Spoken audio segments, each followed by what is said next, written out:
Take it away. That's it. Well, I'm so happy to be here with you guys today and just share a little bit about the GAO and the work we do with support decision making. So we will take questions as they come. Like I am easily distracted, but I'll find my way back. And I'll also leave some time for questions at the end, hopefully. I do apologize, we will be a little pushed for time today because I get to go do another one of these meetings tonight in Cobb, so we get back to Atlanta and then a little bit.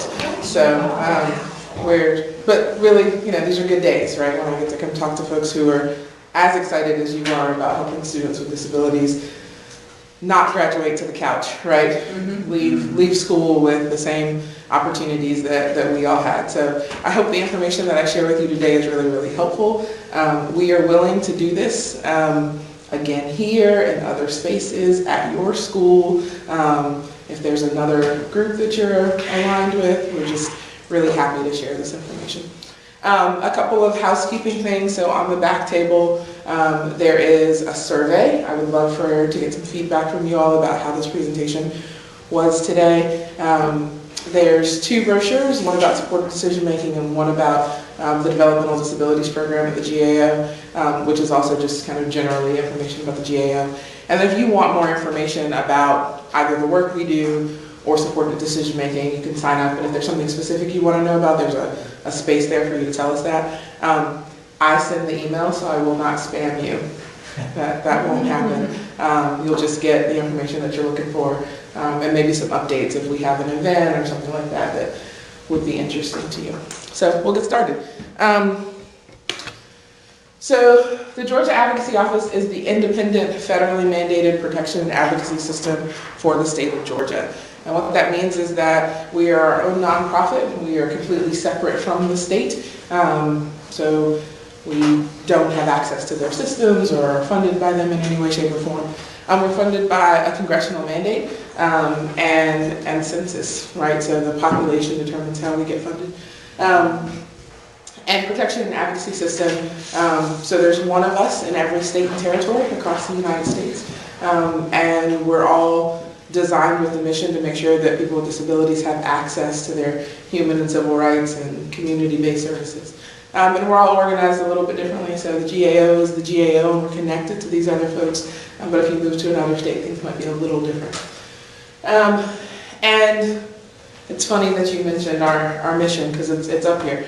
So we envision a Georgia where all people have value, visibility, and voice, and where even the most difficult and long-lasting challenges are addressed by ordinary citizens acting voluntarily on behalf of each other, and where the perception of disability is replaced by the recognition of ability. And we talk about that, right? Voluntary citizens acting on behalf of each other, because that's what keeps us all safe, right? It's our relationships. It's who know us. It's the folks who, if you don't show up someplace, they're going to know you're missing, right? The folks who aren't in this room that you're thinking maybe I need to check on them because it's been a couple days, right? Those are the relationships that keep us safe, being known, being a part of our community. And so despite our best efforts, we'll talk about some of the work we do on the next slide. It really is about those relationships and people having access to and being a part of their community. That's really our utmost goal. But we do other work. So we spend a lot of time trying to make sure people are free from abuse and neglect. So while we are not first responders, right, you can still reach out to APS or CPS or whatever organization you would reach out to. We provide that follow-along support. So people can contact us and say, I have a concern about something, that something's happening, and I've tried to contact other organizations and things aren't moving, and I really need some help. We also do monitoring, so that means we're out in the community. We're in nursing facilities and service providers and any place where people with disabilities get a service, checking things out, seeing how things are going, get to know people who are there, asking them, how is this service for you, and what's happening here. We do a lot of nursing facility transition or any transition to the community from a more restrictive environment to the community, and work really hard to make sure that people get access to typical places and typical people. A lot of work around assistive technology and housing. Both of those things are things that people need to have access to community life, and there's a lot of challenges to both of those services for folks.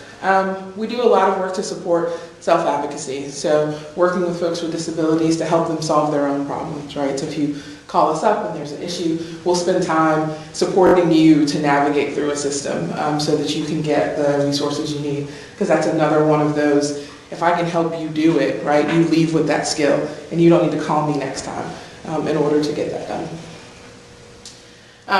We have a program that works with folks around making sure that people have access to voting rights and accessible voting.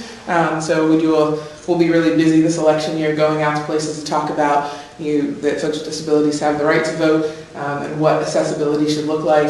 We just had a whole entire day in our office. Secretary of State's election division came down, showed us the new voting machines. We invited the public in to learn the new voting machines and what they should be able to expect at their polling place.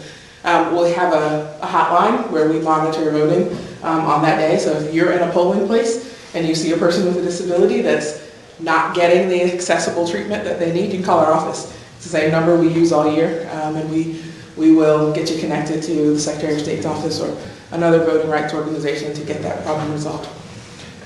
A lot of work around employment, making sure that people have access to competitive integrated employment, making sure that people can make at least minimum wage, but more likely a living wage, and that work is full-time and in jobs that people have career paths and opportunities to advance. And then employment discrimination, right? Is there something going on at work where you're not getting the services and supports you need because of a disability, and how can we help with that?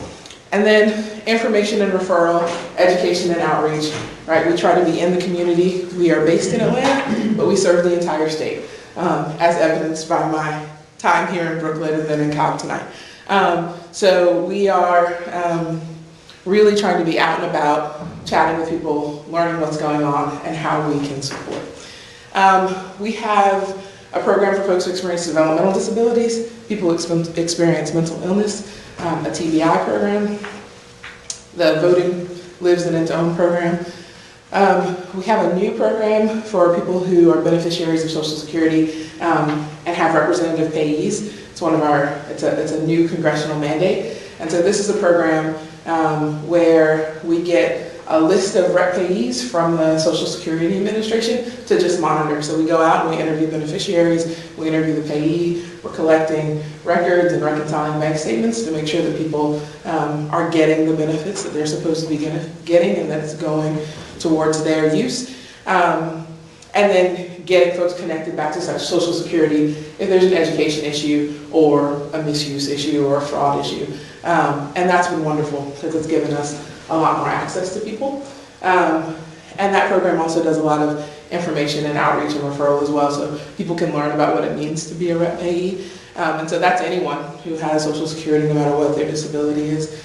There's a separate program for people who want to know what happens to my benefits if I should get employment. And that's probably it's a question you guys probably get from parents all the time. So for our office, folks can call our office in order to try to get that support, get folks connected to benefits navigators if that's something that they need, but making sure that folks have access to all the benefits of Social Security and employment. Dana, let me interrupt you. Sure. Other people have the same question. So how does this work? So with us being so rural, so because you've listed several different services that you guys provide, so we just need to connect our people to you guys via the phone number, and then y'all just would walk through any of these, and is this just over the phone? Yeah, so folks typically call our office.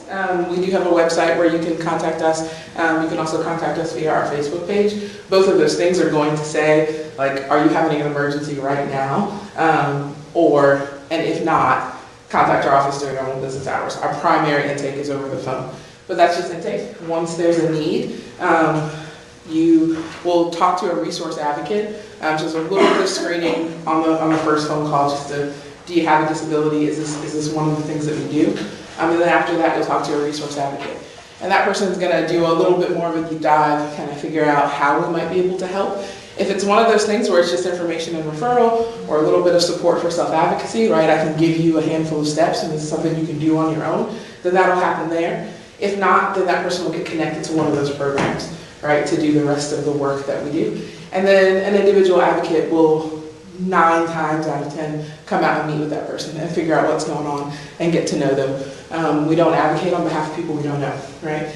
And in those initial phone calls, we're always going to want to make contact with the person with the disability. We understand that for sometimes that's not an option for people over the phone, so then we're going to get basic information and then come meet people and find out, Johnny, your mom says you want X, Y, and Z. Johnny, what do you want? All right, and how can we help? And how can we try to get things on track? So that's a great question. So that's primarily how that happens. Any other questions about basic services? The same thing with information and referral. So it's not just the Developmental Disabilities Program that comes out and does these sorts of things. So voting happens this way, employment happens this way, rep payee, and all the programs will come and have conversations with groups about services and how we might be able to help. All right, let's hop in. So I really want you, there's 2 quotes that guide my work, and we start with one and we end with one. So the first one is that when we think about capacity assessments, we really shouldn't be looking to screen people out. We should be looking to say, what kind of support do you need to be successful, right? So capacity is not something you have or you don't have. It's not an on and off switch. It's not a static thing. I am not a very capable engineer, right? And I'm not the advocate I was when I started. Right? We all have the potential for growth and development. And so when you're thinking about, because you all have a family in mind or a student in mind today, when you're thinking about this, that's the question, that's the way I want you to be framing this. Is not, well, they can't fill in the blank. What would it take, right? What support would allow them to, right? And I'm sure you guys are used to thinking of that educationally. But when we begin to think about decision-making capacity, sometimes we get stuck, right? And we begin to think about an IQ score or another set of test scores or something that is static. And people are not static, right? And so we're really looking to find out what kind of support people with decision-making disabilities may need in order to be involved in their decision-making and promote their own autonomy. And that's a lot of what we'll talk about today. Because capacity is fluid, right? We really are thinking about how those 2 things intersect, right? And so as capacity changes, then support would change, right? Support should be really responsive to the needs of a person. Support should also be transparent. Support shouldn't be something that happens to you, right? It should be something that you're participating in to say, well, this is what I need, right? And I may or may not understand or agree with how you're thinking about my support need, but this is what I need. And we should be working together to create that. It should be beneficial. It should only do what it's intended to do, right? It should only meet the need that's present. And it should be making my life better, right? It shouldn't come with risk and impact that don't help me move forward, right? And it should be efficient, right? If I'm having trouble walking, right, then a cane might be efficient support. But just because I'm having difficulty walking doesn't mean that I need a wheelchair, right? That would be support that wasn't efficient.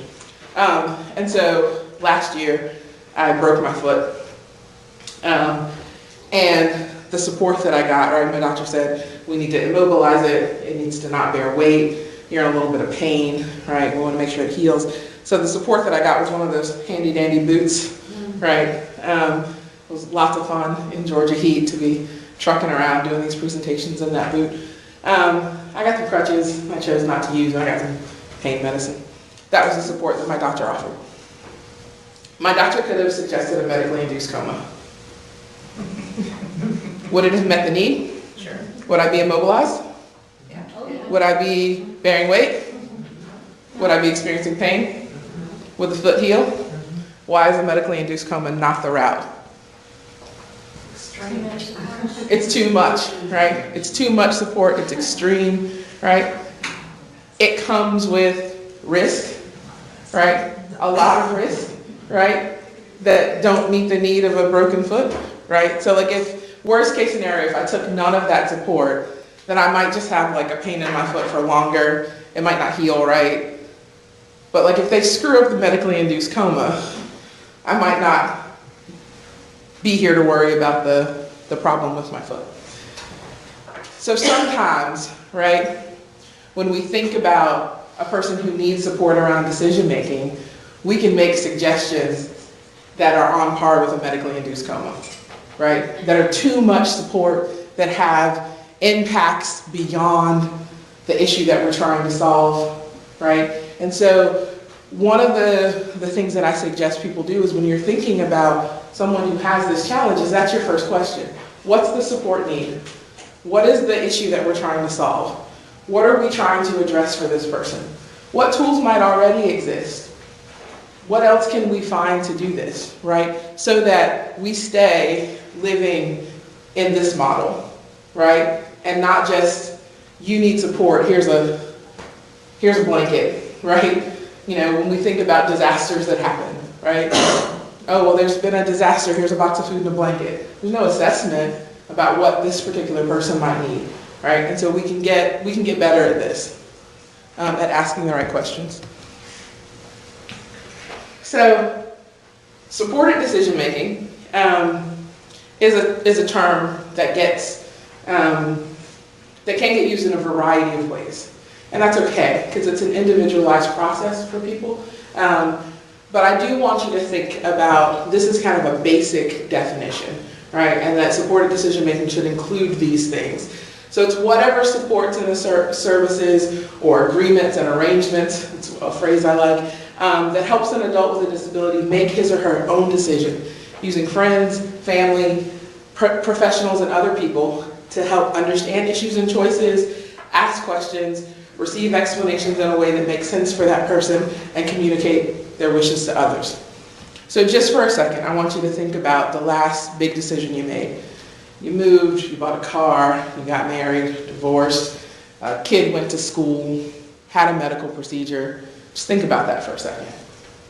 What did you do when you had to decide to do or not do something, or choose between a handful of things? Everything you just mentioned there. Right. How did you do it? Well, I recently bought a car, and I had a lot of conversations with my husband, and we did our research, and we examined the budget, and we took everything in consideration, and together we made that decision. Right. And whether or not it was the right time to add a car, and we looked at all of those pros and cons and all of that. Exactly. Anybody else can think of a time when they did that? Maybe you did something a little bit different? That's typically the answer that we get, right? I talked to someone who knows me, cares about me. I consulted the Googles, right? Dr. Google, Google Esquire, right? Got some information, thought about that information, thought about our personal situation. In a marriage, oftentimes that does have to be a joint decision, right? Is this something we're gonna do? But if you're a single person, or this is a decision that's clearly within your purview, you might take all that information in, but then you made the decision. The glasses you bought, the color of your hair, the shirt you're wearing, you made that decision, right? And people might have said to you, I don't know how those frames look. I'm not really sure if I'm digging those. But you decided, they're light. I know what I have to do during the day. These are the frames that I need, right? You make that decision. We're suggesting that people with disabilities have access to that same process, right? It's human decision making. There's nothing different or special about this process other than the fact that people with disabilities have often been kept away and apart from it, right? And when we think about how we learn to make decisions, sometimes we forget that decision making is a skill, right? This isn't something that we just got really good at. Think about a time in your life, perhaps when you were transition aged, and some decisions you made. Were you a really great decision maker at 14? I wasn't a great decision maker at 14. I wasn't that great of a decision maker at 22, right? But decision making was a skill. And I had some practice, right? Too far, okay.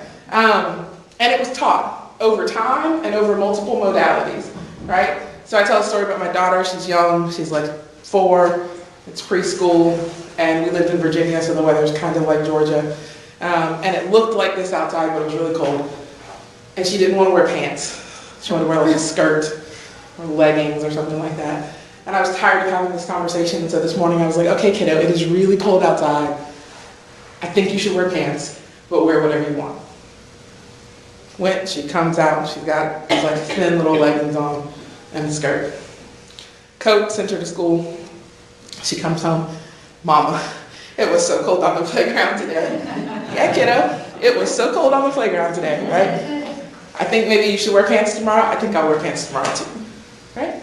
She had practice, right? That skill of decision making, of taking in information, about sometimes it looks nice outside, but it's actually cold, right? And she's had an opportunity to practice that over time and in multiple modalities about what she wears, about what she's gonna do with her allowance, about what she's gonna do with her summers or spring breaks, right? She's had the opportunity to do all this.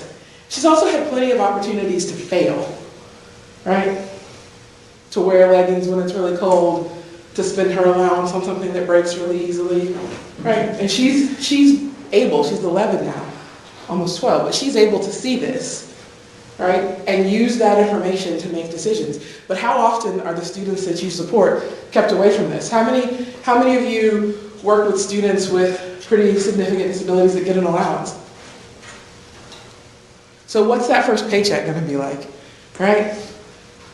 Right, and what was that like for us? When we probably did have experience with money and making decisions, right? I blew a couple first paychecks on things that I just wanted to do, right? And I had to learn what that meant for me. And so when we think about decision making, we go back to that first quote, right? About what supports might people need. They just might need to be taught decision making, right? They might need someone to focus in and think about, Dana, how do you learn best? How do you take in this information? What really works for you? Who can you listen to? Right, and you guys see this. If you're high school, you work with older students, you know who has the ear, right, of that student. It's often not mom and dad. Sometimes it's not you, right? But who is it that's gonna help you get information that you're gonna listen to and trust and use it? That's a part of learning to make a decision. And so sometimes I do this presentation with teachers who are working with kids who are much younger. Because if we can start here, right? If I can be helping you think about teaching decision making to 7-year-olds and 10-year-olds, then we're in a much better place when we get to transition to really be thinking about this stuff. Supported decision making can really help us think about when and how folks might need support. So where are the areas in my life where I want to gain some more autonomy and control? Where is it that I want to practice my decision making, right? And this really needs to be based on the person with a disability, right? So I had a mom come up to me after one of these presentations and she's like, oh my God, I just don't know what to do. It's just so much, it's just so big. I don't even know where to start. He says he wants to move out, but I don't even know what to do. I mean, what would I do? And I was like, breathe. Right. Start with breathe. He doesn't have to move out tomorrow. But like, what would it take for him to move out? It's the question. Well, I mean, he'd have to know how to do his laundry and manage his money and cook his food, and I don't even know. So could we start with laundry? Well, yeah, I mean, I guess, right? And then we start there. By the end of the conversation, I said, but where does he want to start? Because I'm guessing this like 17-year-old kid could care less about doing his laundry and could care less about connecting that to being ready to move out, right? He might want to start with money or making food. Where would he decide that I want more support, right? Because you're gonna provide better support if I'm on board, right? Otherwise, it's just mama telling me something to do, right? It's Miss Woodward telling me something to do. So starting with determining where is it the person that you're standing beside wants support. And it can be anything, right? And then thinking about how do we offer that support? Where is it that the person needs the most assistance? Is it about kind of sifting through the noise, right, and determining what's really true about this thing or what's really at play here? Is it just someone to say, when you have a decision to make, these are the steps that I've seen that work for you. Let's practice those in every decision for a little while, right? Is it someone who needs to be able to really like get in touch with what it is that I feel and know and believe and kind of stand firm in that in the face of other people trying to tell me what to do? Might it just be that I can kind of do this, but I have a really hard time standing up to other people to say, right? Or my communication's impacted and so I need some support in helping communicate my desires to other people. People sometimes say to me, you know, this sounds really great and I've kind of heard you guys do this presentation before and I was just waiting until you had a form do you have a form? You got a checklist? I was like, no, I don't have a form. I don't have a checklist, right? Because it's not about a program or a process. It's about asking the question, what would it take for this person? What would it take for Dana? What would it take for Joe? What would it take for Julie? So if we're in this room with the 15 of us, right? 15 supported decision-making plans are going to look really different. And if we went through and made each of you talk about a major decision, we'd find that, right? Did you talk to your husband first, or did you hit Google first? Did you go to the car dealership and look around first? Or had you just been like bumping rides with your friend to lunch to like check things out? But what did you do to get started with buying this car, right? And which one of those things were most important? All of that's going to be different, right? So for some people, it is a bottom line decision. What can we afford? That's where I draw the circle, and nothing else matters after that, right? For some people, it's, you know, I am tired of every 3 years when we get that little bit of ice in South Georgia and the roads shut. I want four-wheel drive. I'm not doing it anymore. Whatever it is, right? But you determine that. So what it would take for you is not going to be what it would take for me. And it's the same thing with supported decision making. When we're thinking about supporters, who is supporting absolutely positively matters, right? It needs to be someone who is chosen by the person. That is the first thing that's important, right? Is that I have to determine who it is that's going to support me. That absolutely has to be me. Because you could be the best, most well-intentioned person, but if I don't want you at the table, I get to determine that, right? We can't say to people, we're trying to help you build self-determination and autonomy, but we choose who comes to the table, right? You're stepping on your goal right from the beginning when you do that, right? And so I'm going to guess, if you're working with high schoolers, there might be some people they want at the table that you don't think are the best influences. Okay. That's okay, right? That has to be okay. Because supporters have to be chosen by the person. And we can talk about what do we do. So then is it just about teaching school skills? So yeah, these are the folks that are going to be at the table that are going to support you. But here's some places you can get more information from. So you guys are all working from the same playbook, right? But supporters have to be chosen by the person. Should be someone who knows them well. And I think this bullet knows how they learn and what they need to help process information is super important, right? Because you guys seem like fine and lovely people, and our circle was wonderful, right? But you don't know me. You'd be terrible supporters for me, right? But we would try really hard. You would try really hard. You're dedicated people. I can tell that, right? But I could fake it with you guys. I could fake understanding stuff. I could fake how I really feel, right? You don't know my tells. You have no idea how I really feel. Could have stood in that circle and told you that it was a 10 today, and I'm ready to go home and curl up in a ball and cry. You wouldn't know, right? Because you don't know me, right? And you don't know how I take in information. You don't know that when I'm really stressed out, I'm not hearing a thing you're saying. Like literally, it is Charlie Brown's teacher, right? Because the what's playing in my head that I'm worried about is louder than anything you can say. And so if you don't know that about me and you don't know how I look, and what my body language is when that's going on, we're getting nowhere, right? So it has to be people who have this information about the person that needs support. I also think that knowing where to find other information and other support is a really important skill to have around the table. Who else knows the person well? Or who else just might be the person who is really great at X? If I have a medical decision to make, I have an uncle that's a doctor. I'm going to call Uncle Clint. We don't talk about a whole lot else, right? He's not like my bestest confidant. But we've had these medical conversations enough, and he's an expert. So that's who I'm going to talk to about it, right? But that doesn't mean that he's like now consulting on like marital issues, right? Right? And I get to decide that. So when you're thinking about supporters for people, this might be true as well. There might be people who are like, no, like I want my little pod. Like these are my people, and they help me make most of my decisions, right? And there are some people that are like, no. I like consultants. So this is my financial consultant, and this is my medical consultant, and this is my relationship consultant, and never the twain shall meet, right? And that's okay, right? That works for some people.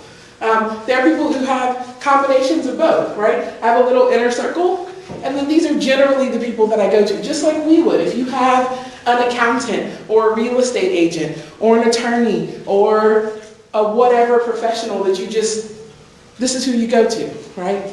Sometimes it happens in families. Like, this is the guy we always go to when there's a decision to be made about selling property, right? People might have that.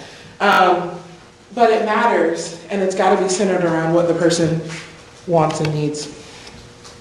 And we have to acknowledge that everyone, whether they have a cognitive disability or not, makes unwise decisions, right? We all do that. We've all made decisions that are not in our best interest, right? And no one took away your decision-making rights because you did, right? I've made some really unwise decisions in my life. I still get to make decisions, right? And we have a responsibility. We don't just abandon people to their choices, right? We have a responsibility to do everything in our power to help people understand the consequences of their decisions, to be there to help them pick up the pieces, right? Do y'all have those people in your life, right? Who have been there when the chips are down and you're like, this was not a wise decision, right? Who could you go to that was gonna help you get back on track? We need those people in our lives, right? So this isn't about, oh, well, that's their choice, right? Have we done everything? Have we provided all the information? Have we made sure that we've taught decision making and people had access to supporters that they choose, right? Do they know the path back, right? Those are things that are really important to think about, so that people experience the dignity of risk, because that's a part of being a grown-up, as my kid would say, right? Is to be able to be in control of your own success or failure.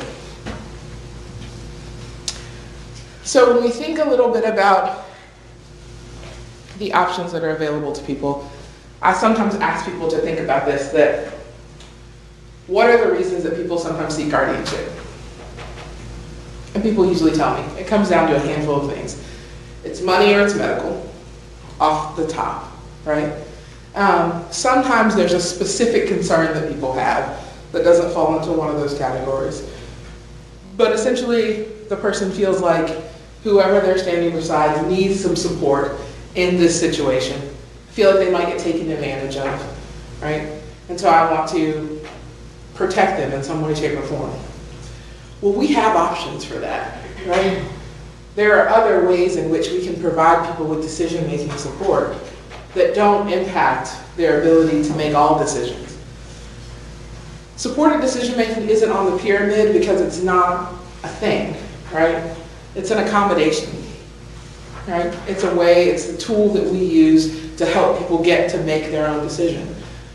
But a power of attorney or an advance directive are tools that people can use to help support them through a decision that they might need to make, or maybe haven't gained the skill to make on their own yet, right?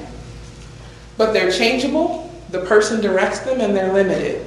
So I can say, in the situation where I am out of the country, I would like Shelly to make decisions regarding my child's educational trajectory. So, if I get back in the country, does Shelly have power anymore?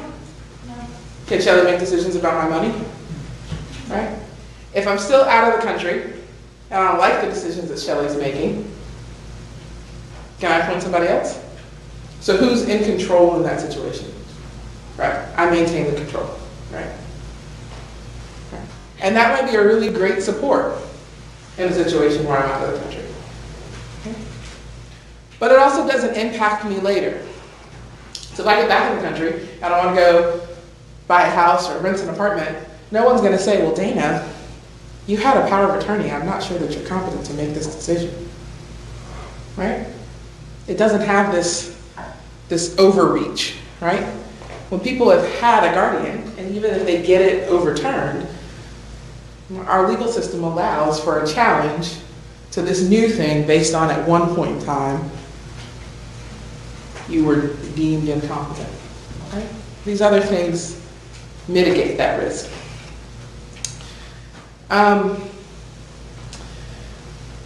Pause for medical proxy. We're going to get to it on the next slide. But guardianship is different, right? In that I don't direct it, right? I can't say, Shelly, I want you to be my guardian. I can say that, but ultimately a judge makes that decision. And once a petition is filed for guardianship, that judge isn't limited to who he can appoint for me, right? The judge can appoint anyone, right? I can say I want it to be Shelly, and you can say I think Lee would be a better guardian for you, right? I can say I'd like it to be both of them. Can they work together? And the judge can say, no, we're going to make it the Office of State Guardianship. A judge makes that decision. The petition that's filed is helpful and instructive, but we are in situations with people all the time where what the family petitioned is not what was granted, right? So I lose control, right? In even determining who might support me. It is overreaching, right? We're gonna go through a list of the things that guardianship impacts, but it's every aspect of my life, right? And for the most part, it is permanent, right? So even if I'm one of the people who can successfully overturn a guardianship, it's often a really heavy lift, right? It's a lot of work to make this happen. And again, I don't have control, right? Because a judge still has to agree to do this thing. And it shifts the burden of proof, right? So now I have to prove that I don't have any support needs, right? That I can make and communicate significant, safe decisions all the time. How many of you, right? Thank you for the chuckle, right? If put on a stand, could have people show up and say, I don't think she can make and communicate safe decisions, and have some evidence to back that up, right? We all would. My math hall calls me extra. So what do you think? I mean, none of us can. Right, exactly. So let's hit these other two things really quick. The medical proxy law. So sometimes, and I share this with you so you can think about it, but also be thinking about sharing this with parents. So when parents tell me that their biggest concern is something medical, right? That the person that I care about is going to end up in a situation where they can't make a decision for themselves and the hospital's not going to talk to me, I point them to this statute. So this is nothing you have to do. This is true for all of us right now. Georgia's medical consent law says who can make a decision for you in the case that you're incapacitated. And it's any person that you've authorized to give consent. That's number one. After that, it's a spouse, an adult child, or a parent. So, told you my kid's 12, almost 12. I got married 2 years ago. So, if I lived in the state of Georgia 2 years ago, which I did, and I got in a car accident at 37, they were calling my mama, right? That's who was making the decision. Because none of these other people existed. Oh, that's fancy. Right? There was no spouse, there was no adult child. So parents, actually, family, period, because everyone after parent is family until we get down to adult friend. Families actually hold a lot of power without having to do a single solitary thing if your concern is medical. So it's a default. It's a default. If there is no A, Then we go to B. If there is no B, we go to C, and so on and so forth. All right? And most people have someone we can plug into this list. Right? Even if we have to get down to adult friend, we've got someone we can plug into this list for most people. So guardianship by statute, right? I'm not an attorney. I don't even play one on TV. But English says that guardianships ordered according to this chapter shall be designed to encourage the development of maximum self-reliance and independence, shall be ordered only to the extent necessitated by the adult's actual and adaptive limitations after a determination that less restrictive alternatives to the guardianship are not available or appropriate. So by statute, guardianship sets up what we should do, right? We should be looking to make sure that people can have maximum self-reliance and independence, right? We should be setting this up so that we're moving towards these two things. They should only be designed to the extent that's actually needed and necessitated by their limitations, right? So the guardianship statute is built, like my first slide, right? But this isn't what happens, or my second slide, the supply and demand curve, right? But this isn't what happens, right? Someone can file a petition without my knowledge. It's time? Yeah. Time, okay. People can file a petition without my knowledge. That petition is heard in a court, right? An evaluator is appointed to meet with me. Oftentimes, an attorney is appointed to meet with me, right? And then that judge is supposed to make a decision. People tell us time and time again that the meeting with the evaluator was 5 to 10 minutes, the meeting with the attorney was 5 to 10 minutes. Oftentimes the attorney doesn't need me till I show up in court, right?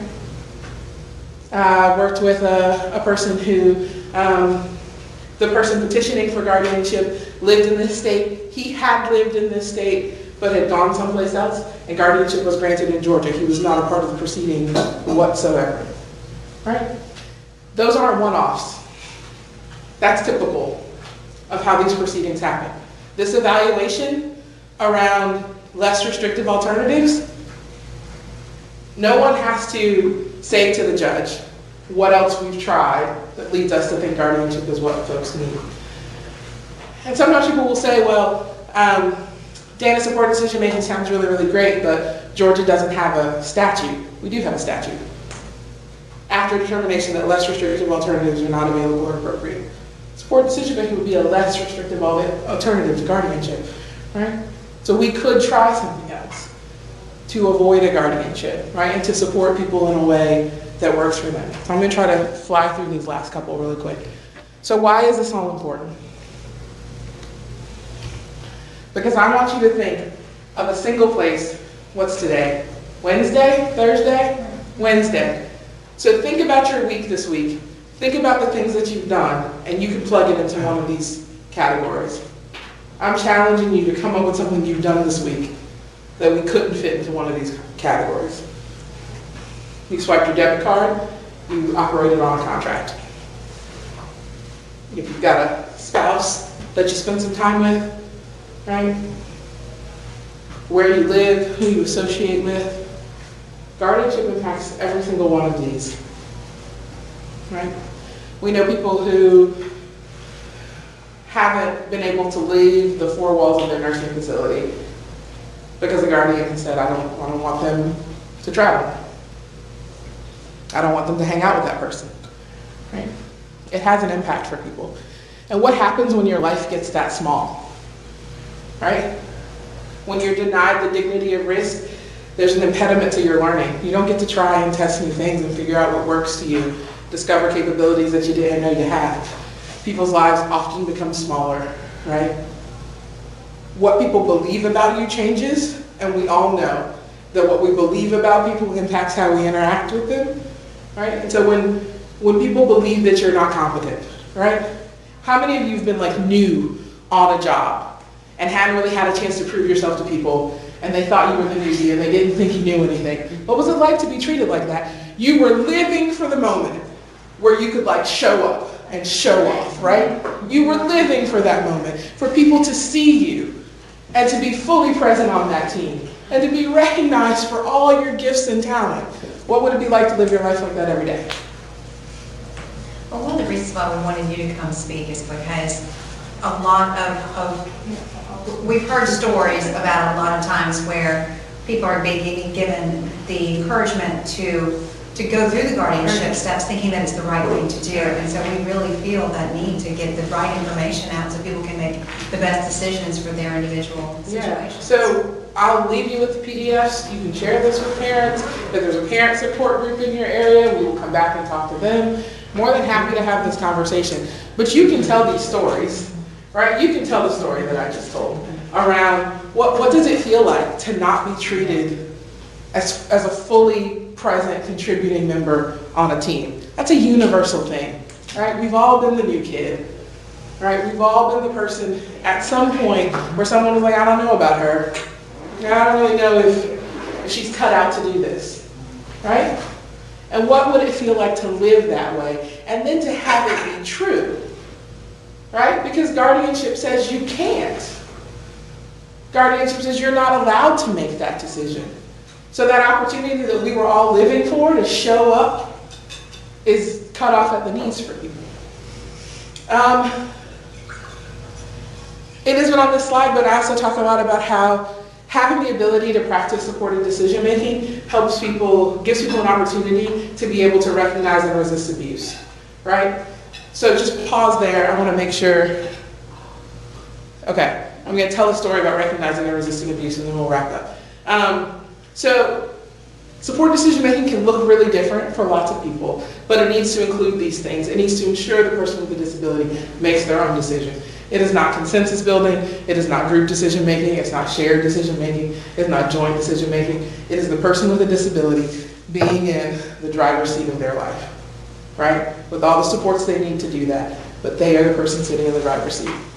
Written agreements could be helpful if that's gonna work for the person, right? It's not required that you come up with a contract around who's doing what, but if that's helpful for someone to have a list of these are the people that are supporting me, Joe, Sue, Sally, and Joe does medical and Sally does this, and I don't want them to talk about things. If that's helpful for the person, great. It might also be helpful if there is a petition for guardianship to show to a court why we don't need it, because this is what we're doing, right? This is the least restrictive alternative that I want to participate in. It could be helpful for that.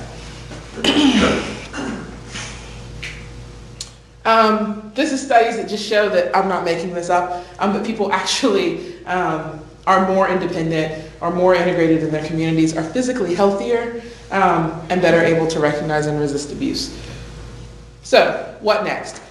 You guys all seem like lovely, competent people, but you're not experts in support decision making yet, right? Right? This was just an introduction. So if you want to go get some more information, there's a handful of things you can do. Look for opportunities with the folks that you're working with right now for more opportunities for choice and control. What are the decisions that you're maybe being a little heavy-handed in? What are decisions you're not even really thinking about offering to this person? How can you, because you don't need to do anything for that, right? Because it's about practice. It's about people having opportunities.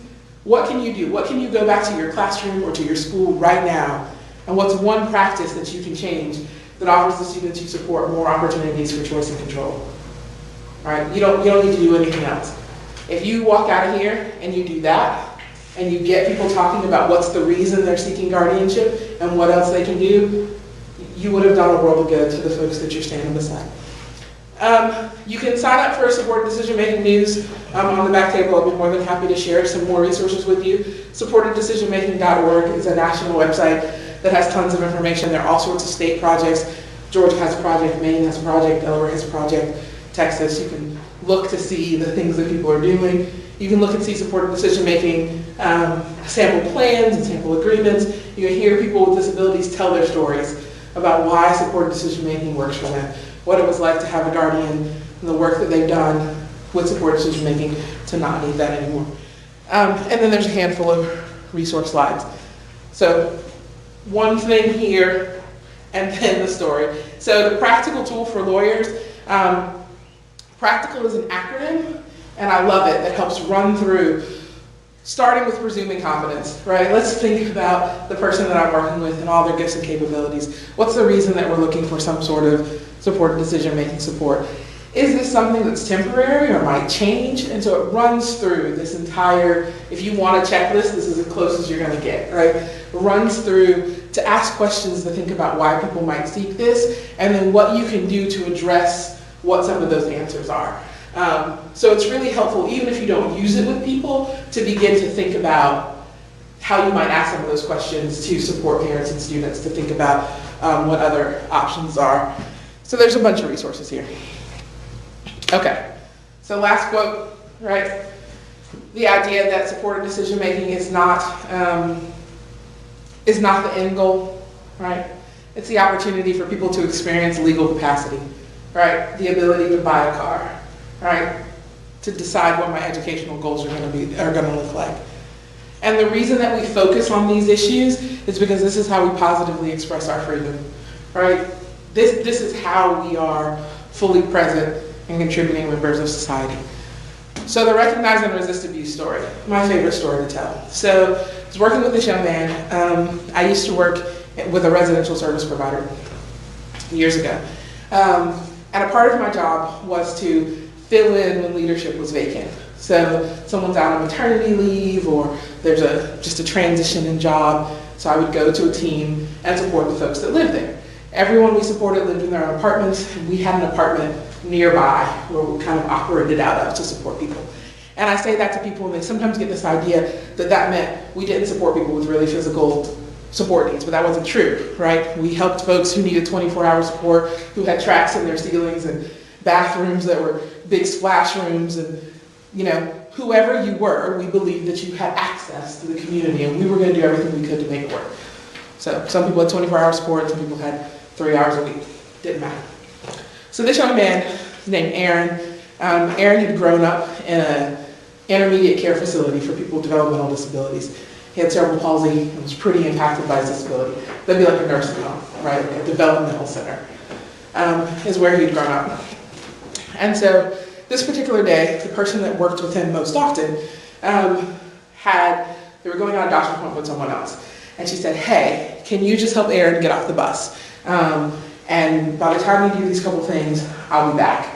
Because I know this doctor's appointment's gonna overlap. Sure, cool, no problem. Aaron was still in high school.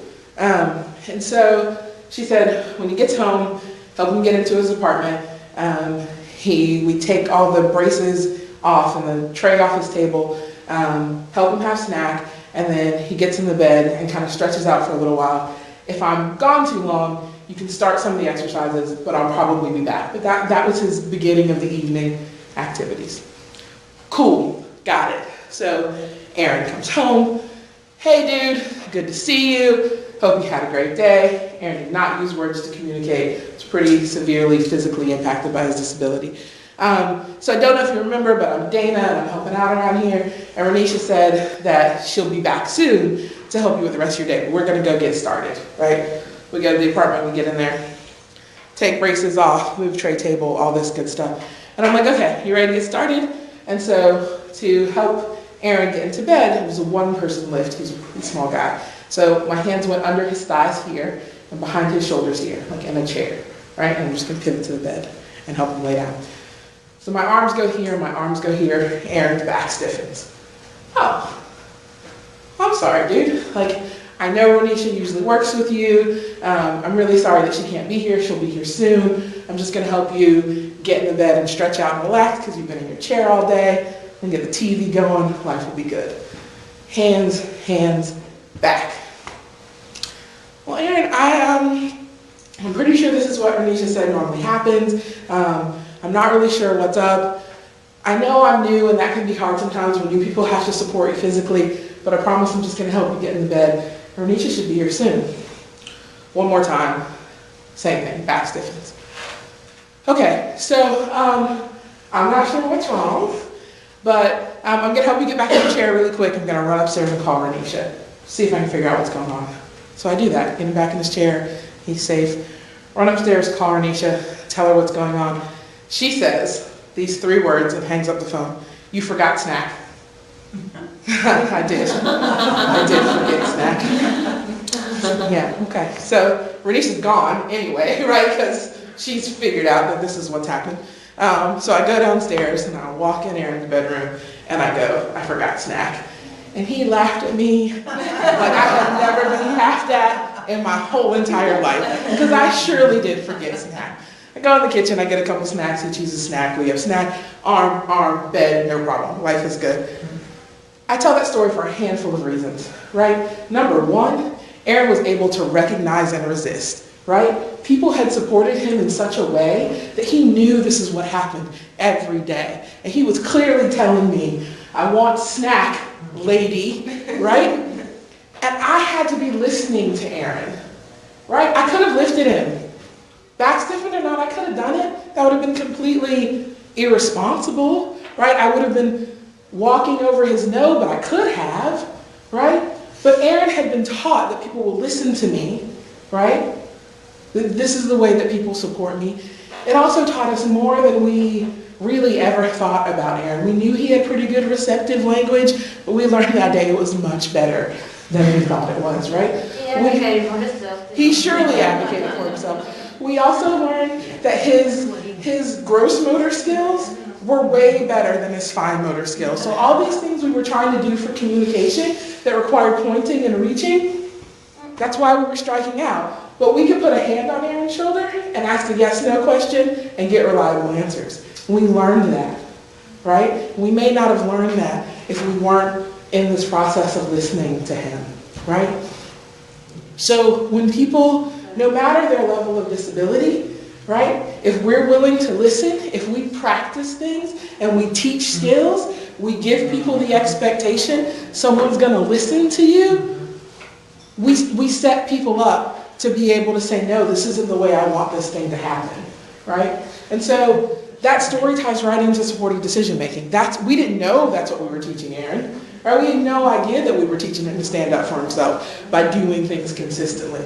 But that's what we were doing. So if we practice this the right way with people, and someone comes and is trying to coerce them into signing a contract, and they know that, hey, when I spend money, talk to Shelly and Lee. Shelly and Lee aren't here.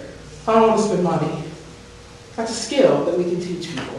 So thanks so much. Any questions that we didn't already hit? I have a question about restoring rights. So Yes. if you have somebody who has gone the guardianship route and you want to help them back that up, how So it's a similar process as getting a guardianship. So there will be a petition that's filed to say, this is the reason why this person doesn't need a guardian anymore. They'll be evaluated, an attorney will get appointed, and then we have a hearing with the judge. The main thing, so our office does this, we work with people to get their rights restored. And so we're really looking to demonstrate to a court how this person is able to communicate safe and significant decisions for themselves. And so we'll do that on a one-on-one basis to work with people. We sometimes use supported decision-making as a way to do that, like a formal supported decision-making plan. Anything that we're doing, really, most people, the skills that they've learned could fall into supported decision-making, but the nuts and bolts process is the same. Okay, thank you. Yeah. What else can I answer for you? You're going to share this slide with us for us to be able to share with the Yes. parents. Yes. Well, thank you so much. I really appreciate it.